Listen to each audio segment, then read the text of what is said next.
In this particular video, my friend, I would like to talk to you about wealth and power.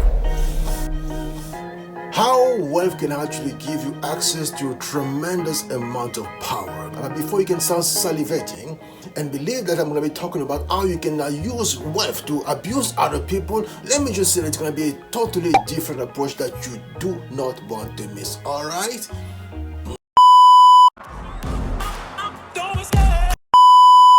Dimitri here. Let's get right into it. In the early 1990s, over 30 years ago, a political scientist by the name of Joseph Nye, so N-Y-E, that's his last name, came up with a very beautiful concept that was supposed to only speak to the people who are interested in the science known as politics. The concept was quite intriguing because it was speaking as a prophet about the things that could potentially happen to America if America was not to reverse certain policies as far as how they will power all over the place in the world. What did he say? In the early 1990s, this gentleman simply said that yes, there are three different approaches when it comes to this thing known as power. The first type of power that we all know is simply hard power. A gentleman, a lady, or the iron lady, or a gentleman like General Pinochet will simply say that yes, I have the power. Therefore, you are going to do everything I'm commanding you to do. And the people are simply supposed to say, oh yes, you mighty prime minister, you mighty general, you said something, we're going to execute. That was a kind of hard power that the world was actually used to. Because I have the money, because I have the status, because I have access to all the weapons that can actually make you go down on your knees. If I say anything, you must execute. That was the first type of power, hard power. And this gentleman very prophetically simply said this kind of hard power may have been good back in the days, in the 1960s, 1940s, 1950s. But in the 1990s, that power had to be shifted because it says specifically about America. If America were not to reverse the course, then what was going to happen is that approach was going to be detrimental to the interests of America all over the world. People are going to resent the hard power that America is imposing upon them. And that was way before 2001. Let's just park it. And it goes on again, the same gentleman, to talk about a second different approach when it comes to power. It's simply because now the soft power. And he used the example of China to simply say, yes, instead of being like us, American, how about becoming like a Chinese? Because Chinese are going over the world. And use the example of Africa. They're going all over the world. And they're not trying to impose their will on the local African leaders. But they're simply going there and simply asking them, what do you need? How can I be of assistance? How can I be of assistance as far as anything that you have on your mind?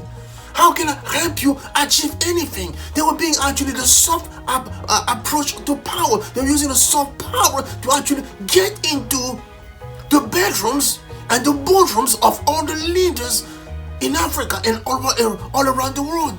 And this type of approach was actually yielding some tremendous result.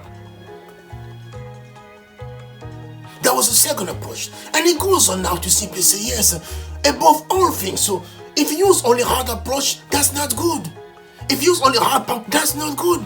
And if you rely solely on soft power, that's not going to be good. Because at one point, you're going to lend some money to your partners and simply say, yes, I'm lending you X amount of money and I'm expecting you to pay me back by X deadline. But if this person fails to pay you according to the terms of your arrangement, what are you going to do? Because if you rely simply on soft power, it's not going to work. Then you simply say, there's a third approach we have to consider, and it consists the smart power. It's the ability to now combine hard power and soft power. I'm going to be friendly with you. I'm going to be very polite with you. But at the same time, I'm going to remind you in subtle ways that I have access to all this ammunition access to all these tools that can simply cause you to crumble. Therefore, I'm asking you politely to consider honoring your word as far as what we agree to. As you can see, true wealth simply requires for you to come to a place where you start looking at the approach that you have when it comes to dealing with people from the place of smart power, not hard power, not soft power, hard smart power. Why?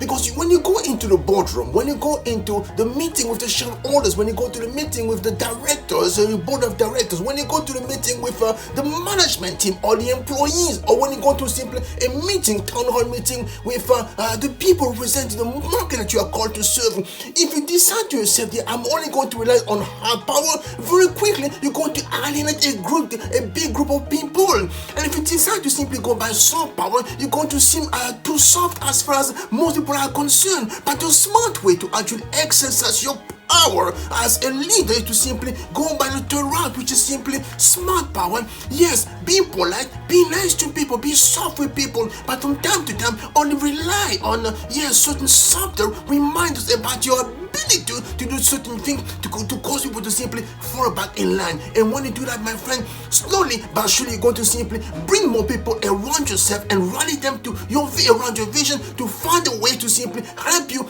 go from wherever you are to the next level. All right? I'm gonna stop right here, but before I go, just one key thing. If you've been enjoying this program like I know you have, the one key thing I'm gonna ask you to do now is to simply subscribe to the channel and make sure you hit the notification bell so next time we put together a video, you can be amongst the first one to see the video. Alright, thanks so much again for watching. Looking forward to sharing more with you in the days to come out. Until then, take good care and remember, the best is yet to come. Much love from an undisclosed location somewhere in Canada. Alright, take good care.